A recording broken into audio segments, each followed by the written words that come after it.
അസ്സലാമു അലൈക്കും. സ്നേഹമുള്ളവരെ, സൂഫിസത്തിലേക്ക് എല്ലാവർക്കും സ്വാഗതം. ഒരു സൂഫിയോട് എങ്ങനെയാണ് പെരുമാറേണ്ടത്? എല്ലാവരും സൂഫികളെക്കുറിച്ച് അറിയാൻ ആഗ്രഹിക്കുന്നുണ്ട്. അത്തരം സൂഫികളെ കണ്ടവരും കാണാത്തവരും അതുപോലെ തന്നെ അവരെക്കുറിച്ചിട്ടുള്ള ഓരോരോ കഥകൾ പല രീതിയിൽ കേട്ടിട്ടുള്ളവരും അത് കേട്ടുകൊണ്ട് ഭൂമിയിൽ ജീവിക്കുന്ന സർവ്വ മനുഷ്യരിൽ വിശ്വാസികളായ വിഭാഗങ്ങൾ പ്രയാസങ്ങൾ ഉണ്ടാകുമ്പോൾ പലതരത്തിലാണ് ആ പ്രശ്നത്തിന് പരിഹാരം തേടി ഓടുന്നത്. എങ്കിൽ സൂഫികളെക്കുറിച്ച് കേട്ടറിഞ്ഞ നല്ലൊരു ശതമാനം ആളുകളും ഇത്തരം വ്യക്തികളെ കണ്ടു കഴിഞ്ഞാൽ നമ്മുടെ പ്രശ്നങ്ങൾ വേഗം പരിഹാരത്തിലാകും എന്നൊരു കാഴ്ചപ്പാടിലാണ് അത്തരം ആളുകളെ കാണാൻ ആഗ്രഹിക്കുന്നത്. യഥാർത്ഥത്തിൽ എല്ലാ സൂഫികളും ഭൗതികപരമായ താൽപ്പര്യങ്ങളിൽ നിന്ന് തൻ്റെ മനസ്സിനെ അകറ്റിക്കൊണ്ടുവരാനായിട്ട് പരിശ്രമിക്കുന്ന ആളുകളാണ്. മഹാനായ സി എം മടവൂർ അവരുടെ ചരിത്രങ്ങൾ കേൾക്കുമ്പോൾ, അവരുടെ ചരിത്രങ്ങൾ കേട്ട് മനസ്സിലാക്കിയവരൊക്കെ തൻ്റെ അരികിൽ വരുന്നവരുടെ രോഗങ്ങൾ ശിഫയാക്കിയതും അങ്ങനെ പല അത്ഭുത കറാമത്തുകളെക്കുറിച്ചൊക്കെ പല പണ്ഡിതന്മാർ പല രീതിയിൽ പറയുന്നതൊക്കെ കേൾക്കുമ്പോൾ ഈ കാലത്ത് പ്രയാസങ്ങൾ അനുഭവിക്കുന്ന വ്യക്തികൾ അത്തരം ആളുകളെ ഒന്ന് കണ്ടിരുന്നെങ്കിൽ തൻ്റെ പ്രയാസങ്ങളൊന്ന് നീങ്ങുമായിരുന്നു എന്ന് ചിന്തിച്ചുകൊണ്ട് എവിടെയെങ്കിലും അത്തരം സൂഫികൾ ഉണ്ടോ എന്നന്വേഷിക്കുന്നവരും, എങ്കിൽ മൺമറഞ്ഞുപോയ സൂഫിവര്യന്മാരുടെ മക്കാമുകൾ സന്ദർശിച്ച് അവിടെ എന്ത് നേർച്ചയാണോ നടക്കുന്നത് ആ നേർച്ചയ്ക്ക് പ്രാധാന്യം നൽകിക്കൊണ്ട് പല ദർഗകളിലും പല രീതികളിൽ പലതരം നേർച്ചകൾ ആളുകൾ നടത്താറുണ്ട്. പ്രത്യേകിച്ച് നമ്മൾ തമിഴ്നാട് ഭാഗത്തേക്ക് ചെന്ന് കഴിഞ്ഞാൽ അവിടെ ഓരോ ദർഗകളിലും നമുക്ക് കാണാം ഈ താഴ് ഇട്ടിട്ട് ലോക്ക് ചെയ്ത് വെച്ചിരിക്കുന്നത് കാണാം. നിറയെ താഴും താക്കോലുകളൊന്നും കാണില്ല, താഴിങ്ങനെ ഇട്ടിരിക്കുകയാണ്. അപ്പോൾ അതിനെക്കുറിച്ച് ചോദിച്ചപ്പോൾ അതിന് പല തരത്തിലുള്ള മറുപടികളാണ് കിട്ടിയത്. അവരുടെ പ്രശ്നത്തിന് പരിഹാരമുണ്ടാകാൻ വേണ്ടിയിട്ട്, അല്ലെങ്കിൽ അയൽവക്കത്തെ ആളുകളുടെ ശത്രുത, അല്ലെങ്കിൽ തൻ്റെ കുടുംബത്തിന് നേരെയുള്ള പ്രശ്നങ്ങൾ, അങ്ങനെ പല കാര്യങ്ങളും, ഇതിനൊക്കെ ഈ ഒരു പ്രയോഗം ചെയ്യുന്നവർ ചില സ്ഥലങ്ങളിൽ നാരങ്ങ കൊടുത്തു വിടാറുണ്ട് വീടുകളിൽ വെക്കാനൊക്കെ. അങ്ങനെ പല സ്ഥലങ്ങളിലും പല രീതികളിലാണ് ഈ വഴിപാടുകളൊക്കെ നടത്തുന്നത്. മൗലൂദ് നടത്തുന്നു, ദിക്ർ നടത്തുന്നു, അങ്ങനെ പലതരത്തിലുള്ള പരിപാടികളൊക്കെ പല സ്ഥലങ്ങളിലും നടക്കുന്നുണ്ട്.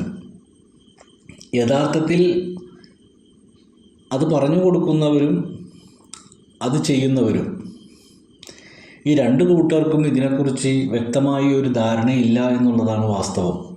എൻ്റെ ഒരു കാഴ്ചപ്പാടിൽ ഞാൻ കണ്ട സ്ഥലങ്ങളിലൊക്കെ ഒരു താൽക്കാലികമായ രീതിയിൽ എന്തൊക്കെയോ കാട്ടിക്കൂട്ടുന്നു എന്നുള്ളതല്ലാതെ ഒരു പരിപൂർണമായ രീതിയിലുള്ള ഒരു മനസ്സമർപ്പണം രണ്ടു കൂട്ടർക്കും ഇല്ല എന്നുള്ളതാണ് എനിക്കറിയാൻ കഴിഞ്ഞത്. ഒരു ഉദാഹരണം പറയുകയാണെങ്കിൽ, ഒരാൾ അയാളുടെ പ്രശ്നവുമായി ബന്ധപ്പെട്ടുകൊണ്ട് അയാൾ കേട്ടറിഞ്ഞ അടിസ്ഥാനത്തിൽ അയാളൊരു ദർഗയിലേക്ക് പോകാൻ ആഗ്രഹിക്കുമ്പോൾ ആ ദർഗയിൽ എന്താണോ നേർച്ച, ചില സ്ഥലങ്ങളിൽ തുണി വിരിക്കലാണ്, ചിലർ അവിടെ എന്തെങ്കിലും അവിടുത്തെ യത്തീം കുട്ടികൾക്ക് ഭക്ഷണത്തിനോ ദർസ് കുട്ടികൾക്കുള്ള മതപരമായിട്ടുള്ള പഠനങ്ങൾക്ക് വേണ്ടിയിട്ടുള്ള, അല്ലെങ്കിൽ അവിടെ മാസാന്തരം നടക്കുന്ന ദിക്ർ മജ്ലിസുകൾ, ഇങ്ങനെയുള്ളതിലേക്കൊക്കെ സംഭാവനകൾ ചെയ്തുകൊണ്ട് ഓരോ ആളുകളും ഓരോ രീതിയിൽ ഈ നേർച്ച നടത്താൻ തയ്യാറാകുമ്പോൾ ഈ പോകുന്നവനും ചെയ്തു കൊടുക്കുന്നവരും രണ്ടു കൂട്ടർക്കും ആ വിഷയത്തിൻ്റെ ഗൗരവം ബോധ്യപ്പെട്ടുകൊണ്ട് വേണം അത് പ്രവർത്തിക്കാൻ. രണ്ടു കൂട്ടരും ആ വിഷയത്തെ മനസ്സിലാക്കിക്കൊണ്ട് പ്രാർത്ഥിക്കുമ്പോഴാണ് ഒരു ഉത്തരം വേഗത്തിലുണ്ടാകുന്നത്. പല സ്ഥലങ്ങളിൽ ചെന്ന് കഴിഞ്ഞാൽ നമുക്ക് ഒരു സമാധാനത്തിൽ നിന്നുകൊണ്ട് അത് നടത്തിപ്പോരാൻ കഴിയില്ല. അപ്പം നിങ്ങൾ തന്നെ, ഈ കേൾക്കുന്ന നിങ്ങൾ തന്നെ ഒന്ന് ആലോചിച്ച് നോക്കൂ. നിങ്ങളൊക്കെ വിശ്വാസികളായ ആളുകളൊക്കെ നിങ്ങളുടെ പ്രശ്നങ്ങളുമായി ബന്ധപ്പെട്ടുകൊണ്ട് നിങ്ങളുടേതായ രീതിയിൽ കിട്ടിയ അറിവ് വെച്ചുകൊണ്ട് ഇത്തരം ദർഗകളിലൊക്കെ പോയിട്ട് നിങ്ങളുടെ പ്രയാസങ്ങൾക്കൊക്കെ മാറ്റം വന്നിട്ടുണ്ടോ? അതോ ആ പ്രയാസം പോയി പുതിയ പ്രയാസം വന്നോ? ഇങ്ങനെ വന്നുകൊണ്ടിരിക്കുകയാണോ? ഒരു വിധത്തിലും രക്ഷപ്പെടുന്നില്ല. ഇപ്പം എൻ്റെ അരികിൽ വരുന്ന ചില ആളുകളൊക്കെ പറയാറുണ്ട്, ഞാൻ ആർക്കും ഒരു ദ്രോഹവും ചെയ്തിട്ടില്ല, എല്ലാവരെയും സഹായിച്ചിട്ടേ ഉള്ളൂ, പക്ഷെ സമാധാനം എന്താണെന്നുള്ളത് ഞാൻ അറിഞ്ഞിട്ടില്ല. അതേപോലെ തന്നെ വേറെ ചില ആളുകൾ, ഞാൻ അവനെ വളരെയധികം വിശ്വസിച്ചു, ആ വിശ്വാസത്തിൻ്റെ പുറത്ത് ഞാനെല്ലാം ചെയ്തു, പക്ഷെ അവൻ ചതിക്കുമെന്ന് ഞാൻ കരുതിയിരുന്നില്ല. അതുപോലെ തന്നെ അയൽവക്കങ്ങളുമായിട്ടുള്ള പല രീതിയിലുള്ള തർക്കങ്ങളുണ്ട്. അതിർത്തി തർക്കം, അതുപോലെ തന്നെ നമ്മുടെ മികച്ച ജീവിതങ്ങൾ നോക്കിയിട്ട് അസൂയപ്പെടുന്ന ആളുകൾ, നല്ലൊരു വസ്ത്രം, നല്ലൊരു വാഹനം, നല്ലൊരു വീട് ഇതൊക്കെ പണിയുമ്പോൾ ഇതെല്ലാം ഉള്ളവരാണെങ്കിലും അതിലേക്ക് നോക്കിക്കൊണ്ട് വല്ലാത്തൊരു അതിശയോക്തി പ്രകടിപ്പിക്കുന്ന പലതരം ആളുകളുണ്ട്. ഇത്തരം ആളുകളുടെ കണ്ണേറുകളും ദൃഷ്ടിദോഷങ്ങളും ഒക്കെ കൊണ്ട് ഈ പറയുന്നത് പോലെ ഒരു ഉത്തരം കിട്ടാതെ നട്ടം തിരിയുമ്പോൾ പണിയെടുത്തിട്ട് കിട്ടുന്ന കാശ് വീട്ടിലേക്ക് തന്നെ തികയുന്നില്ല. അത് കൊണ്ടുവരുമ്പോൾ തന്നെ മറ്റൊരു പ്രശ്നം വരികയാണ്. അതുകൊണ്ട് ഒന്നിനും ഒരു പൂർണ്ണമായ ഒരു സുഖം ലഭിക്കുന്നില്ല. എത്രയോ ജോലി എടുത്തിട്ട് 10 പൈസ കാണുന്നു പോലുമില്ല. എന്തെങ്കിലും ഒരു കാര്യം ഉദ്ദേശിച്ച് ചെയ്യാൻ പോകുമ്പോഴത്തേക്കും ഒരു ആശുപത്രി കേസ്, അങ്ങനെ എന്തെങ്കിലുമൊക്കെ പ്രശ്നങ്ങൾ വന്നുകൊണ്ട് ഈ സമ്പാദിക്കുന്ന ധനം അവനിക്ക് ഉപകാരപ്രദമില്ലാത്ത രീതിയിൽ നഷ്ടപ്പെട്ടു പോവുകയാണ്. ഇത്തരം വിഷമങ്ങളിൽ നിൽക്കുന്നവർ ഇത്തരം ദർഗകളിലൊക്കെ പോയി പരിഹാരം തേടുമ്പോൾ, ഒരുപാട് പരിഹാരങ്ങൾ ചെയ്തിട്ടും പരിഹാരം കിട്ടാതെ വിഷമങ്ങൾ കൊണ്ട് വലയുമ്പോൾ, പലരും പറയുന്ന അഭിപ്രായങ്ങൾ കേട്ടുകൊണ്ട് പല സ്ഥലങ്ങളിലേക്കും പോകുന്ന ആളുകൾ, ചിലർ അമ്പലങ്ങളിലേക്ക്, പള്ളികളിലേക്ക്, അങ്ങനെ പല സ്ഥലങ്ങളിലേക്കും ഓടും. എവിടെ പോയിട്ടും ഒരു ഉത്തരം കിട്ടുന്നില്ല. എന്താണ് അതിന് കാരണം? അപ്പോൾ ഞാൻ പറഞ്ഞു വന്നത്, ഇത്തരം സൂഫികളെ അന്വേഷിക്കുന്ന ഏതൊരാളും ആദ്യം തിരിച്ചറിയേണ്ടത്, നമ്മൾ ആദ്യം ഒന്ന് മനസ്സിലാക്കുക, അള്ളാഹു, നമ്മൾ എല്ലാ മുസ്ലിങ്ങളും പറയുന്നൊരു വാക്കാണ്, ഈ പ്രപഞ്ചത്തിൻ്റെ സൃഷ്ടാവാണ് അള്ളാഹു എന്ന്. ആ സൃഷ്ടാവ് സൃഷ്ടിച്ച ഈ ലോകത്ത് നമ്മൾ കാണുന്ന സർവ്വവിധ വസ്തുക്കളും, ആ വസ്തുക്കൾ ഒരു ദിവസത്തെ എങ്ങനെയാണ് തരണം ചെയ്യുന്നതെന്ന് നമ്മൾ തന്നെ ഒന്ന് പരിശോധിക്കുക. നമ്മൾ നമ്മളിലേക്ക് നോക്കിയിട്ടില്ല. നമ്മുടെ കുറവുകളും കുറ്റങ്ങളും മാത്രമേ നമ്മൾ ശ്രദ്ധിച്ചിട്ടുള്ളൂ. എങ്കിൽ നമ്മുടെ കൺമുന്നിൽ കാണുന്ന ഓരോ വസ്തുക്കളിലേക്കും നമ്മളൊരു പരിശോധന നടത്തുക. ഒരു വൃക്ഷത്തെ നോക്കുക. ആ വൃക്ഷം നല്ല രീതിയിൽ പച്ച പിടിച്ച് നല്ല വടിവൊത്ത രീതിയിൽ വളർന്ന് പന്തലിച്ച് അതിൽ ധാരാളം ഫലങ്ങളുണ്ടായി. അപ്പോൾ അത് കാണാൻ നല്ല രസമാണ്. അപ്പോൾ അങ്ങനെ നമ്മൾ കാണുകയും അത് കണ്ടുകൊണ്ട് നമ്മളിങ്ങനെ ഇരിക്കുമ്പോൾ അതിലുള്ള ഫലങ്ങൾ ഒരു സമയം കഴിയുമ്പോൾ ഇല്ലാതെയാകുന്നതും കാണാം. ഉദാഹരണത്തിന് ഒരു മാവാണെങ്കിൽ ആ മാവിൽ എന്നും മാങ്ങയുണ്ടായി കിടക്കുന്നില്ല. അതൊരു സമയത്തേ ഉണ്ടാകുന്നുള്ളൂ. അത് കഴിഞ്ഞാൽ ആ മരം ശൂന്യമാകും. വീണ്ടും അത് പ്രവർത്തനത്തിലാണ്. അടുത്ത ഒരു ടൈം ആകുമ്പോൾ വീണ്ടും പൂക്കും, വീണ്ടും മാങ്ങ വരും. അപ്പോൾ അതിനൊരു സീസൺ. അങ്ങനെ ഓരോ വസ്തുക്കൾക്കും ഈ പറയുന്നത് പോലെ ഒരു ഉയർച്ചയും ഒരു താഴ്ചയും ഉണ്ട്. അത് സൂര്യനായാലും ചന്ദ്രനായാലും ഒക്കെ നമ്മൾ കണ്ടുകൊണ്ടേയിരിക്കുന്നില്ല, നമ്മുടെ മുമ്പിൽ നിന്ന് മാറിക്കൊണ്ടിരിക്കുകയാണ്.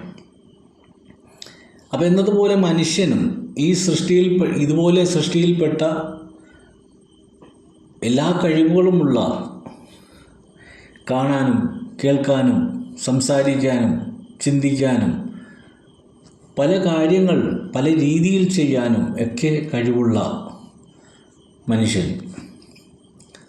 ആ മനുഷ്യനാണ് ഇവിടെ നിന്ന് പരാജയത്തിൻ്റെ കഥ പറഞ്ഞുകൊണ്ടിരിക്കുന്നത്.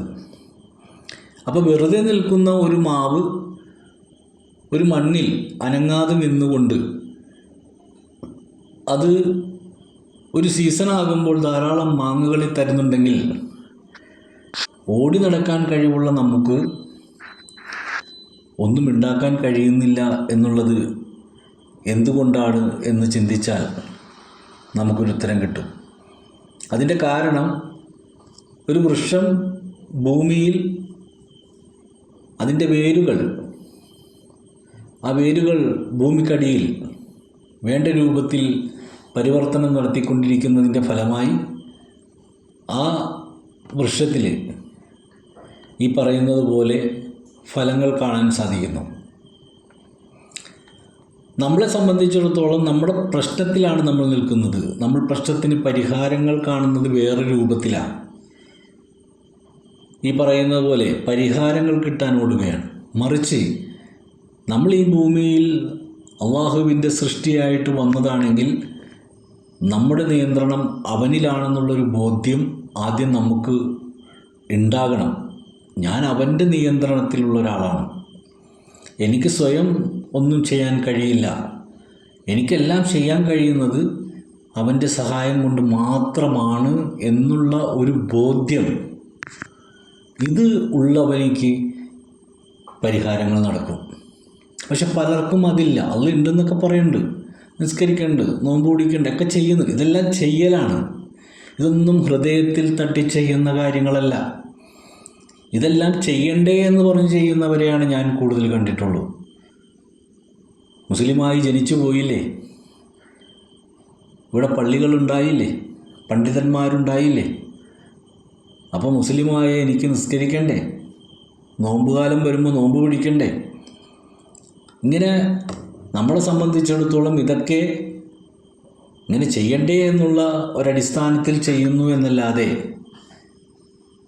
ഇതെല്ലാം ഞാൻ ചെയ്യേണ്ട, ആത്മാർത്ഥമായിട്ട് ഞാൻ ചെയ്യേണ്ട കർത്തവ്യമാണ്. നേരത്തെ പറഞ്ഞ പോലെ ഭൂമിക്കടിയിൽ കിടക്കുന്ന വേരുകൾ പോലെ ആ വേരുകൾ ഓടിയതിൻ്റെ ഫലമായിട്ടാണ് ആ വൃക്ഷം ഏത് കാറ്റത്തും മഴയത്തും ശക്തി പ്രാപിച്ച് നിൽക്കുന്നത്. നമ്മൾ വീഴുകയാണ്. കാരണം നമ്മുടെ ചിന്തകൾ ഈ പറയുന്നത് പോലെ നമ്മിൽ നിന്നകന്ന് മറ്റുള്ള കാഴ്ചപ്പാടുകളിലേക്ക് സഞ്ചരിച്ചു കൊണ്ടിരിക്കുന്നതിൻ്റെ ഫലമായി ദൈവവുമായിട്ടുള്ളൊരു കണക്ഷൻ കിട്ടുന്നില്ല. അപ്പോൾ ദൈവത്തെക്കുറിച്ചുള്ള, ദൈവം ഉള്ളത് കൊണ്ടാണ് ആ ദൈവത്തിൻ്റെ അനുഗ്രഹം ഉള്ളത് കൊണ്ടിട്ടാണ് എനിക്ക് പ്രവർത്തിക്കാൻ കഴിയുന്ന എന്ന ബോധ്യത്തോടു കൂടി സഞ്ചരിക്കാനുള്ളൊരു മനസ്സ് എന്നുണ്ടാകുന്നോ അന്നേ പ്രശ്നങ്ങൾക്ക് പരിഹാരം ഉണ്ടാവുകയുള്ളൂ. അല്ലാതെ നമ്മൾ എവിടെ കിടന്ന് ഓടിയിട്ടൊരു കാര്യമില്ല, എത്ര പ്രാർത്ഥിച്ചിട്ടും കാര്യമില്ല. ചെറിയ ചെറിയ കാര്യങ്ങൾക്കൊക്കെ ഉത്തരം കിട്ടും, എന്തിനാ? മനസ്സിലാക്കാൻ വേണ്ടിയിട്ട്. പക്ഷെ അങ്ങോട്ട് പൂർണ്ണമായിട്ടും അത് കിട്ടില്ല. അപ്പോൾ കിട്ടണമെങ്കിൽ ആദ്യം എൻ്റെ വിരലുകൾ, എൻ്റെ നോട്ടം, എൻ്റെ സംസാരം, ഇതൊക്കെ എനിക്ക് കഴിയുന്നത് അവൻ്റെ കഴിവ് കൊണ്ട് മാത്രമാണെന്നുള്ളൊരു ബോധ്യം ഉണ്ടാവണം. ആ ബോധ്യം ആദ്യം ഹൃദയത്തിൽ നമ്മളൊന്ന് ഉറപ്പിക്കണം.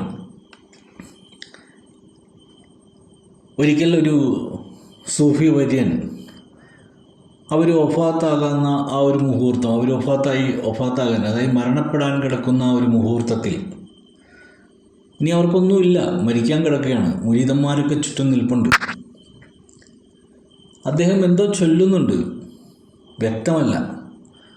ഒരാൾ ചെന്ന് അടുത്ത് വല്ലാതെ ഇങ്ങനെ ശ്രദ്ധിച്ചപ്പോൾ അയാൾക്ക് മനസ്സിലാക്കാൻ കഴിഞ്ഞു, ഇല്ലല്ലാഹ് ഇല്ലല്ലാഹ് ഇല്ലല്ലാഹ്, ഇങ്ങനെയാണ് അദ്ദേഹം ചൊല്ലിക്കൊണ്ട് നിൽക്കുന്നത്.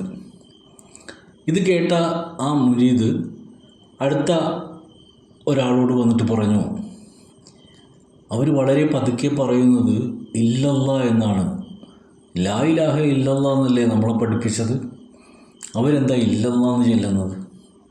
അപ്പോൾ അദ്ദേഹം പറഞ്ഞു, മഹാന്മാരെ സംബന്ധിച്ചിടത്തോളം അവരൊക്കെ വളരെയധികം സൂക്ഷ്മാലുക്കളാണ്. ലാ ഇലാഹ എന്ന് ചൊല്ലി അവരുടെ ശ്വാസം പോയാൽ അവർ പരാജയപ്പെട്ടു. ആർക്ക് കഴിവുണ്ടെന്നാണ് പറഞ്ഞു. അതുകൊണ്ട് ലാ ഇലാഹ എന്ന് ചൊല്ലി സമയം കളയാതെ ഇല്ലല്ലാ എന്ന് ചൊല്ലി അവർ അള്ളാഹുവിലേക്ക് ഏറ്റവും അധികം അടുത്തിരിക്കുന്നു ഇല്ലല്ലാ എന്നുള്ള വാക്കുകൊണ്ട്. നമ്മൾ ധാരാളം ദിക്ർ സദസ്സുകളിലൊക്കെ പോകുമ്പോൾ കേൾക്കാം ഇല്ലല്ലാ ഇല്ലല്ലാ ഇല്ലല്ലാ ഇല്ലല്ലാ എന്നുള്ള ദിക്ർ നമ്മൾ കേൾക്കാറുണ്ട്. പൊതുവെ പരിഹാസികളെ സംബന്ധിച്ചിടത്തോളം ഇതൊക്കെ കേൾക്കുമ്പോൾ അവർക്ക് ചിരി, ഇവരെന്താ ഈ പറയണമെന്നൊക്കെ തോന്നും. സത്യത്തിൽ മനുഷ്യൻ അവൻ്റെ സൃഷ്ടാവിനോട് ഒരു സമരം നടത്തുകയാണ്. എങ്ങനെ? ഈ ദിക്റുകൾ ചൊല്ലിക്കൊണ്ട്. തത്മഇന്നൽ ഖുലൂബി അലാ ബിദിക്രില്ല. ഉള്ള് പ്രവർത്തിക്കാൻ, ഒരു വണ്ടി സ്റ്റാർട്ടാകുമ്പോൾ അതിനൊരു ശബ്ദമുണ്ടാകുന്നു. ആ ശബ്ദം, ഒരു ഫാൻ കറങ്ങുമ്പോൾ ശബ്ദമുണ്ടാകും, ഒരു മഴ പെയ്യുമ്പോൾ ശബ്ദമുണ്ടാകുന്നു. അങ്ങനെ എല്ലാത്തിനും ഒരു ശബ്ദമുണ്ട്. മനുഷ്യനിൽ നിന്നുണ്ടാകുന്ന ഒരു ശബ്ദം വണ്ടി സഞ്ചരിക്കാനുള്ളതാണ്. ഒരു വ്യക്തി അതിൻ്റെ അകത്തോട്ട് കയറുമ്പോൾ ആ വ്യക്തി ആ വണ്ടിയിൽ കയറിയിരുന്നു കൊണ്ട് എല്ലാ സ്ഥലങ്ങളും കണ്ട് അവനങ്ങനെ പോകുമ്പോൾ ആ വണ്ടിക്കൊരു ശബ്ദമുണ്ട്. ആ ശബ്ദത്തോടു കൂടിയാണ് ആ വണ്ടി ഓടുന്നത്. അങ്ങനെ ഏതൊരു കാര്യം എടുത്തു നോക്കിയാലും ഒരു ശബ്ദം. ഭക്ഷണം കഴിക്കുമ്പോൾ അത് ചവക്കുമ്പോൾ ഒരു ശബ്ദം. അങ്ങനെ ഭക്ഷണം പാകം ചെയ്യുമ്പോൾ ഒരു വെളിച്ചെണ്ണ ഇട്ടിട്ട് അതിലേക്ക് കടുക് അല്ലെങ്കിൽ മറ്റെന്തെങ്കിലും താളിക്കുമ്പോഴുള്ള ശബ്ദം. ഇങ്ങനെ എല്ലാ വസ്തുക്കൾക്കും ശബ്ദങ്ങളുണ്ട്. ആ ശബ്ദം എന്ന പോലെ നമ്മളുടെ ഉള്ളിലെ ഒരു ശബ്ദമുണ്ട്, നമ്മുടെ ഇടിപ്പ്, ഹൃദയത്തിൻ്റെ ഇടിപ്പ്. പക്ഷെ അത് നമ്മൾ കേൾക്കുന്നില്ല. നമ്മൾ ഓൾറെഡി സ്റ്റാർട്ടായി നിൽക്കുകയാണ്. വണ്ടി നമുക്ക് ഓഫാക്കാൻ പറ്റും, പക്ഷെ നമുക്ക് നമ്മളെ ഓഫാക്കാൻ പറ്റില്ല. സ്റ്റാർട്ടായിക്കൊണ്ടിരിക്കുക തന്നെ. നമ്മൾ കണ്ടിട്ടില്ലേ, വണ്ടി ഓടിച്ചു പോകുന്ന ആൾക്കാരൊക്കെ റോഡ് സൈഡിൽ AC ഇട്ടിട്ട് കിടക്കാൻ വേണ്ടിയിട്ട് വണ്ടി സ്റ്റാർട്ട് ചെയ്ത് തന്നെ ഇട്ട് AC ഓണാക്കി ഇടും. എന്നതുപോലെ നമ്മൾ ഈ വണ്ടി സ്റ്റാർട്ടാണ്, ഇതിനി ഓഫാകില്ല. നമ്മുടെ ഗർഭാശയത്തിൽ നിന്ന് സ്റ്റാർട്ടായി പുറത്തേക്ക് വന്ന് ഇനി അത് ഓഫാകണത് എപ്പോഴാണ്? അത് ഓഫാക്കുന്നത്, അത് ഓണാക്കിയ ആൾ തന്നെ ഓഫാക്കണം. അത് ഓണാക്കിയ ആൾ ആരാണോ അവൻ തന്നെ അത് ഓഫാക്കാനുള്ള ഒരു പ്രവർത്തനത്തിലേക്ക് നമ്മൾ എത്തണം. ഇവിടെ പലരും ഭൗതികപരമായ വിഷയങ്ങളുടെ പുറകെ ഓടി നടന്ന് സ്വയം ഓഫായി പോവുകയാണ്. അപ്പോൾ ആദ്യമായിട്ട് വേണ്ടത് നമ്മുടെ പ്രയാസങ്ങളും പ്രശ്നങ്ങളും പറഞ്ഞുകൊണ്ട് നടക്കുകയല്ല. അതെല്ലാവർക്കും ഉണ്ട്, ഈ പറയുന്ന എനിക്കുമുണ്ട്. പക്ഷെ നമ്മളൊരു കാര്യം മനസ്സിലാക്കുക, നമ്മളെല്ലാം സൃഷ്ടികളാണ്. ഈ ലോകത്ത് സൃഷ്ടിക്കപ്പെട്ട ഒരുപാട് ജീവനുള്ളതും, എല്ലാത്തിനും ജീവനുണ്ട്. ജീവനില്ല എന്ന് പറയാൻ പറ്റില്ല. ജീവനുള്ളത് കൊണ്ടിട്ടാണ് എല്ലാ വസ്തുക്കൾക്കും അതിൻ്റേതായ മൂല്യമുള്ളത്. ആ ജീവൻ നഷ്ടപ്പെട്ടാൽ അതിൻ്റെ മൂല്യവും പോയി.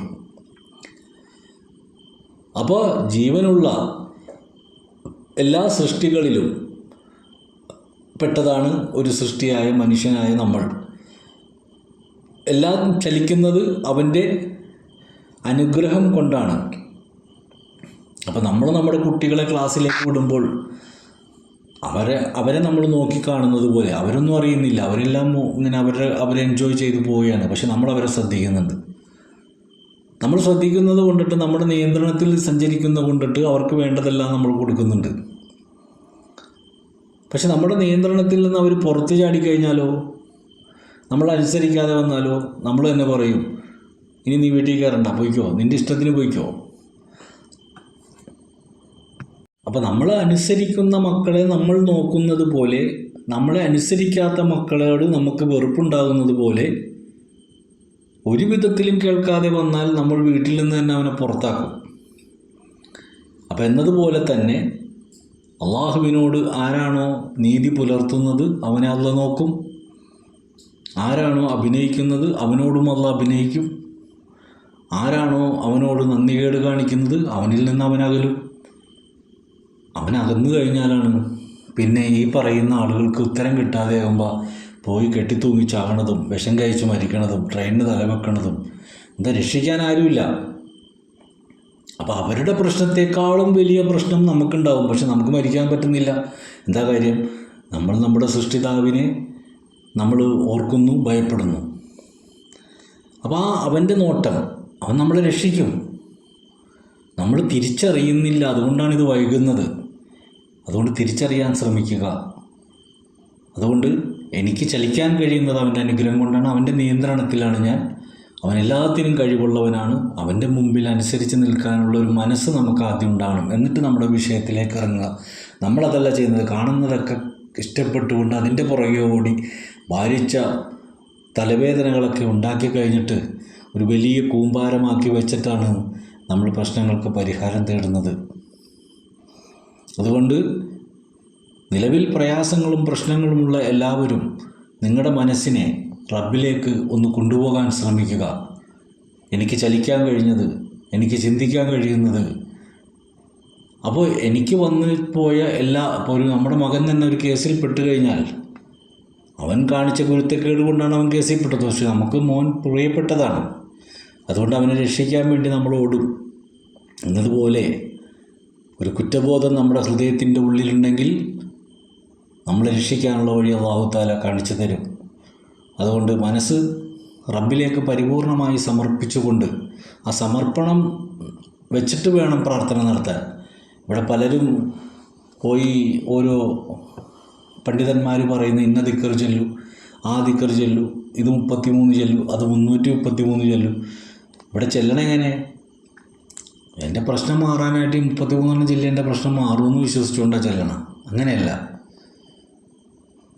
നമ്മുടെ പ്രയാസങ്ങൾ എത്രത്തോളം വലുതാണോ ആ പ്രയാസത്തിന് അവനിൽ നിന്ന് വന്ന ആ ഒരു മെസ്സേജ് അത് നമ്മൾ എടുത്ത് നല്ല ബോധ്യത്തോടു കൂടി, അതാണ് തൗബ എന്ന് പറയുന്നത്. ശിക്ഷ എന്ന് പറയുന്ന സംഭവം ഖുർആനിൽ വളരെ കുറച്ചുള്ളൂ. എങ്കിൽ മാപ്പ് എന്ന് പറയുന്നത് നമുക്ക് കുറേ കാണാൻ പറ്റും. അപ്പോൾ പൊരുത്തപ്പെട്ട് തരുന്നവനാണ്. തെറ്റ് പറ്റുമെന്നറിയാം. അങ്ങനെയാണ് നമ്മളെ സൃഷ്ടിച്ചിട്ടുള്ളത്. അപ്പോൾ തെറ്റുകൾ പറ്റിക്കൊണ്ടിരിക്കുകയല്ല. തെറ്റ് പറ്റിയാൽ നമുക്കത് ബോധ്യപ്പെട്ടാൽ പിന്നെ തെറ്റ് പറ്റാതെ ജീവിക്കാനുള്ളൊരു മനസ്സിനെ നമ്മൾ ഉണ്ടാക്കിയെടുക്കണം. അതിന് വലിയൊരു പ്രയത്നം. പിന്നെയും പറ്റും. അത് പറ്റാതിരിക്കാൻ ശ്രദ്ധിക്കുക. അല്ലാഹു കാത്ത് രക്ഷിക്കട്ടെ. അപ്പോൾ ഇനി മുതൽ നിങ്ങളെല്ലാവരും ചെയ്യേണ്ടത് നിങ്ങളുടെ മനസ്സ് ഒന്ന് റബ്ബിലേക്കൊന്ന് കണക്ട് ചെയ്യാൻ ശ്രമിക്കൂ. നല്ല മനസ്സോടുകൂടി അവൻ്റെ നിയന്ത്രണത്തിലാണ് ഞാൻ. ഇതാണ് നമ്മൾ ആദ്യം പഠിക്കേണ്ടത്. അവൻ്റെ നിയന്ത്രണത്തിലാണ് ഞാൻ. ആ നിയന്ത്രണത്തിൽ നിന്നുകൊണ്ട് നമ്മൾ ഇനി ഏത് സൂഫിയുടെ ആയാലും ഏത് മക്കാമിലായാലും ചെന്ന് നിന്നാൽ അവർക്കും നമ്മളോട് സ്നേഹം തോന്നണമെങ്കിൽ അവനോടുള്ള സ്നേഹം നമ്മളിൽ ഉണ്ടായിരിക്കണം. കാര്യം കാണാൻ ചെല്ലുന്ന ആൾക്കാരാകരുത്. ഇതാണ് CM വലിയുള്ളാഹി പറഞ്ഞത്. എന്നെ കാണാൻ ധാരാളം ആളുകൾ വരുന്നുണ്ട്, പക്ഷേ എന്നെ കാണാൻ ആരും വരുന്നില്ല. അപ്പോൾ മനസ്സിലാക്കുക, പരിഹാരം തേടി ഇഷ്ടംപോലെ ആൾക്കാർ വരുന്നുണ്ട്, പക്ഷെ അവരോട് മുഹബ്ബത്ത് വെച്ചുകൊണ്ട് വരുന്ന ആളുകളില്ല. അപ്പോൾ മുഹബ്ബത്ത്, ആ സ്നേഹം, അതാണ് റസൂലും പഠിപ്പിക്കുന്നത്. നീ ആരെയാണോ സ്നേഹിക്കുന്നത് അവൻ്റെ കൂടെയാണ്. അപ്പോൾ അള്ളാഹിനെ സ്നേഹിക്കുക, അവനോട് മുഹബ്ബത്ത്. ആ മുഹബ്ബത്ത് നമ്മൾ നമ്മുടേതായ രീതിയിൽ നമുക്ക് തന്നിരിക്കുന്ന കർമ്മങ്ങൾ കൊണ്ട് അവനെ വല്ലാതെ സ്നേഹിക്കാൻ ശ്രമിക്കുക. അപ്പോൾ അവൻ നമ്മളെ സ്നേഹിക്കും.